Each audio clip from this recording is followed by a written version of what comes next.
క్రీస్తు పేరట అందరికీ వందనములు శుభములు తెలియజేస్తున్నాను. ఈరోజు దినవాక్యం, సమాధానపరచువారు ధన్యులు, వారు దేవుని కుమారులు అనబడుదురు. మత్తయి సువార్త 5వ అధ్యాయం 9వ వచనం. ప్రియమైన దేవుని బిడ్డలారా, ప్రజలందరూ దేవునితో సమాధానపరచడానికి యేసుక్రీస్తు ఈ లోకానికి వచ్చి తన రక్తం కార్చి ప్రాణం పెట్టి మానవాళిని దేవునితో సమాధానపరిచెను. ఇప్పుడు ఆ సమాధాన పరిచర్యను దేవుడు నీకు అప్పగించాడు. కాబట్టి నీవు సమాధానపరిచే వ్యక్తిగా ఉండాలి. సువార్తను ప్రకటించి లోకములో ప్రజలను దేవునితో సమాధానపరచాలి. ప్రేమగా మాట్లాడుతూ మానవునికి మధ్య సమాధానం నెలకొల్పాలి. నీ హృదయము లోపల మంచి మరియు చెడుకి మధ్య పోరాటం ఉంటుంది.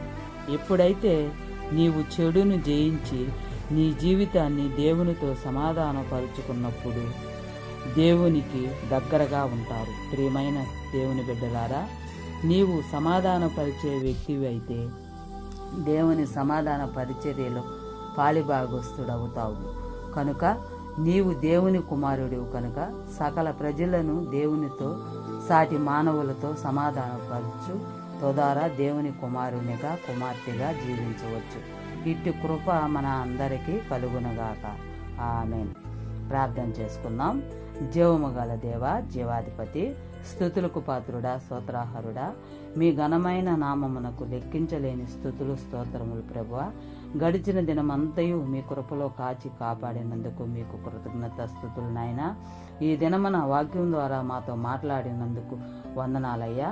మా జీవితంలో మీతో సమాధానపరిచే వ్యక్తులుగా, అలాగే ఇతరులతో కూడా సమాధానపరిచే కృపను మాకు అనుగ్రహించమని అడుగుతూ, ఈ ప్రార్థనలో ఏకీభవిస్తున్న వారి అందరినీ, వారి కుటుంబాలను దీవించి ఆశీర్వదించమని యేసయ్య పరిశుద్ధమైన నామములో అడిగి వేడుకొనుచున్నాం మా ప్రియ పరలోకపు తండ్రి.